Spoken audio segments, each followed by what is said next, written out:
এবার ফ্রান্স ও যুক্তরাজ্যের পথ ধরল কানাডা ফিলিস্তিন রাষ্ট্রকে স্বীকৃতি দেওয়ার ঘোষণা। কানাডার প্রধানমন্ত্রী মার্ক কার্নিও জানিয়েছেন, আগামী সেপ্টেম্বর মাসে ফিলিস্তিনকে রাষ্ট্রীয় স্বীকৃতি দেওয়ার পরিকল্পনা করছে কানাডা।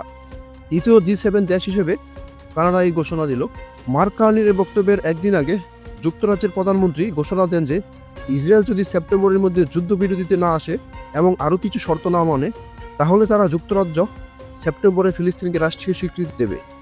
এখন প্রশ্ন হচ্ছে, কানাডা কি সত্যি ফিলিস্তিনকে স্বীকৃতি দেবে? চলুন বিস্তারিত জেনে আসি। কানাডার প্রধানমন্ত্রী জানিয়েছেন, কেবল কিছু শর্ত মানলেই কেবল কানাডা তাদের স্বীকৃতি দেবে।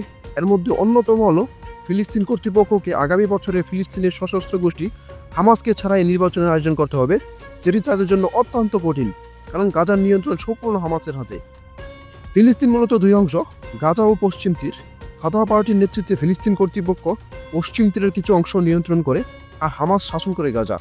এবং আরও বড় বিষয় হলো 2006 সালের পর থেকে কোনো নির্বাচনের আয়োজন হয়নি এই অঞ্চলে।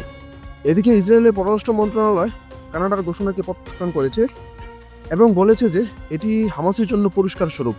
মার্কিন প্রেসিডেন্ট ডোনাল্ড ট্রাম্প এর বিরোধিতা করেছে। এছাড়া কানাডার কনজারভেটিভ পার্টিও মার্ক কার্নির ঘোষণার বিরোধিতা করছে।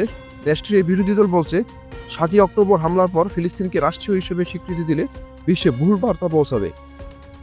এখন দেখার বিষয়, এত চাপ সামলে কানাডা ফিলিস্তিনকে রাষ্ট্রীয় স্বীকৃতি দেয় কিনা। যদি কানাডা ফিলিস্তিনকে রাষ্ট্রীয় স্বীকৃতি দেয়, তাহলে এটি ফিলিস্তিনের জন্য অবশ্যই ভালো ফল বয়ে নিয়ে আসবে বলে মনে করছেন আন্তর্জাতিক বিশ্লেষকরা।